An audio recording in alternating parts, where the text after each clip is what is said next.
হর হর মহাদেব, আদেশ, জয় মা মহাকালী।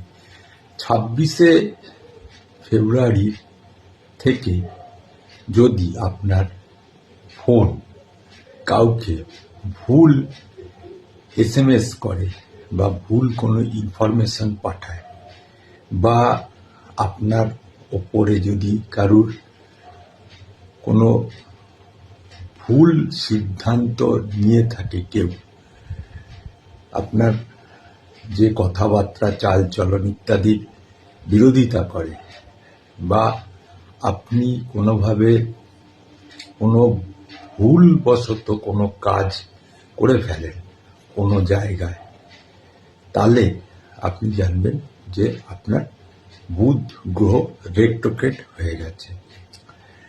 দেখুন, রেট্রোগ্রেড মোশন কিন্তু এমনিতে খুব খারাপ নয়, কিন্তু এইবারের রেট্রোগ্রেড মোশনটা কিন্তু আর যে 5টা রেট্রোগ্রেড মোশন যে বুধ থাকে যে কোনো বছরের যে কোনো সময়, তার থেকে কিন্তু অনেকটাই খারাপ। কারণ হচ্ছে তার আগে সূর্যগ্রহণ হয়ে গেছে, আবার 3রা মার্চ চন্দ্রগ্রহণ আছে, এবং এই বুধ যে রেট্রোগ্রেড হবে আগামী 26শে ফেব্রুয়ারি, সেই রেট্রোগ্রেডটা এমন একটা পজিশনে হচ্ছে, সেটা হচ্ছে কুম্ভ রাশিতে শতভিসা নক্ষত্রে রেট্রোগ্রেড হচ্ছে। শতভিসা কার নক্ষত্র? রাহুর নক্ষত্র। বুধ বুদ্ধির কারক গ্রহ, রাহু হচ্ছে হঠকারিতার কারক গ্রহ এবং মানসিক অশান্তির কারক গ্রহ। তাহলে এই জায়গাটায় দাঁড়িয়ে আপনাদের বুদ্ধি বিভ্রমের হাত থেকে বাঁচতে হবে। তাহলে এই যে বুধের রেট্রোগ্রেড হয়ে যাওয়া, এই রেট্রোগ্রেড হয়ে যাওয়ার পিছনে কিন্তু শুধু বুধের যে হাত আছে তা নয়, বুধের এই রেট্রোগ্রেড হয়ে যাওয়ার পেছনে যে ভুল সিদ্ধান্ত, ভুল ডিসিশন, ভুল SMS পাঠানো, ভুল সব কিছু করে ফেলা, না জানতে হঠকারিতা করে ফেলা, এটা কিন্তু খুব খারাপ জিনিস। তো এর জন্য আপনাদের প্রথম কথা হচ্ছে, দেখুন, কোনো যেগুলো করবেন না সেগুলো হচ্ছে কোনো মানে যে এগ্রিমেন্ট হয়, সেই এগ্রিমেন্টগুলো ভালো করে না পড়ে সাইন করবেন না, 1 নম্বর। দ্বিতীয় নম্বর হচ্ছে যে কোনো রকম ভুল সিদ্ধান্ত নেবেন না কোনো জায়গায়।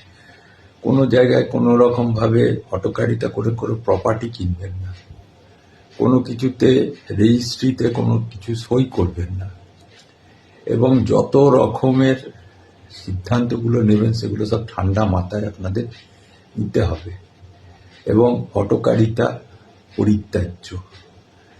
তো এই জায়গাটায় দাঁড়িয়ে তাহলে বুধ গ্রহের জন্য এটিকে ভালো রাখার জন্য আপনি কিন্তু আপনার যে পেন্ডিং কর্ম আছে সেইগুলো কিন্তু আপনি বন্ধ করে দেবেন না ভয় পেয়ে, সেগুলো কিন্তু আপনাকে চালিয়ে যেতে হবে, এবং শুধু চালিয়ে যেতে হবে না, এবং জোর কদমে সেগুলোকে চালিয়ে যেতে হবে। সেগুলো কারণ হচ্ছে বুধ রেট্রোগ্রেড হওয়ার আগেই আপনি স্টার্ট করে দিয়েছেন, এবং কোনো রকম এর থেকে যেন মানসিক অশান্তি বা মানসিক দ্বিধাদ্বন্দ্বের না সৃষ্টি হয়।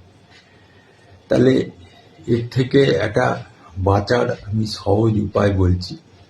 আপনারা প্রতিদিন যে পাখি আছে, ছোট ছোট যে পাখিরা আসে, সেই পাখিদের আপনারা রাস্তায় মানে তাদের দানা খেতে দিন।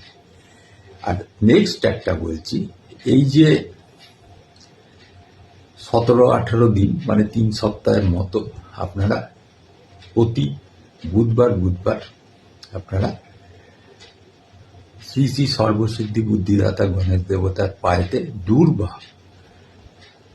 যে দূর্বা ঘাস আমরা দেখে থাকি পুজোয় লাগে, সেই দূর্বা অর্পণ করুন। কিন্তু ব্যাপারটা হচ্ছে যে তার পায়ে দেবেন না, দেবেন তার কোলের উপরে অথবা তার মাথার উপরে। দেখুন, বুধ গ্রহর অধিক দেবী হচ্ছে সর্বসিদ্ধি বুদ্ধিদাতা গণেশ। তাহলে গণেশজি যদি প্রসন্ন হয় তাহলে আপনার বুধ গ্রহ কিন্তু ঠিক ঠিক কাজ করে যাবে, কোনো অসুবিধা হবে না। হরিওম তৎসৎ।